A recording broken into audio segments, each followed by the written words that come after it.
It is a very divisive party. It's got long, big allegations of corruption swelling against it.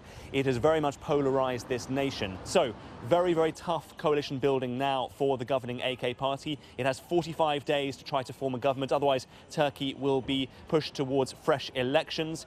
If it cannot cobble together a coalition, well, then the opposition parties could try to unite to force the AKP out of power. So, long days of negotiations ahead after a very long and very momentous election here in Turkey. Mark Lowen there in Istanbul. With me is Turkey analyst Jonathan Friedman from global risk consultancy Stroz Friedberg. Jonathan, what went wrong for Erdogan, such a dominant force until now? Really, Erdogan, he wanted to create a one-party system with him at the top, and Turks said no.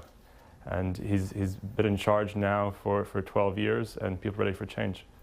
When you look at this result and all the different ramifications, what does it mean for the major issues in Turkey's society? I mean, the foreign policy issue for one. Is this good or bad news for the Kurds, first of all? It makes things even more uncertain than they were to start with. For the Kurds, what we're seeing is, on the face of it, a great near-term victory, but then what comes next? And actually, in the short term, this could actually help the far-right MHP, which is a party which is opposed to the Kurdish peace process and is the only viable coalition partner for the AKP if they decide to go that direction. Right, so even though this Kurdish party, the HDP, got 13%, enough to enter parliament above the 10% threshold, the coalition that might emerge could turn against Kurdish issues. Exactly, so that's the challenge. And at the same time, you're going to have a question within the Kurdish camp.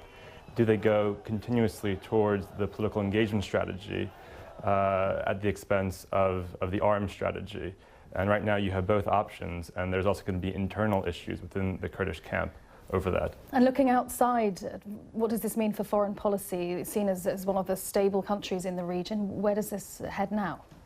So what you're going to have is a lot more parliamentary scrutiny over Turkey's policies in the region, especially in Syria, which previously was really being run behind the scenes.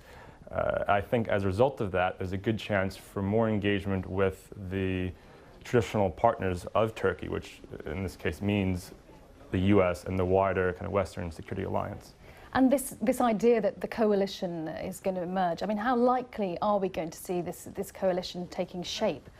There's a good chance that there won't be any actual government formed, and at some point we're going to have early elections. There's never been a coalition in Turkey which has lasted for an entire term, so the prospects are quite poor. Right, so I mean, how long could it be before we see this early election happen that you think might happen?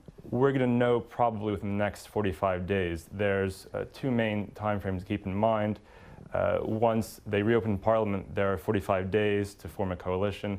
If not, the president can call a new election for 90 days later. Okay. The actual laws are a bit unclear. He doesn't have to, but that's what we're likely to see. Thank you very much indeed, Jonathan Friedman from risk consultancy Stroz Friedberg.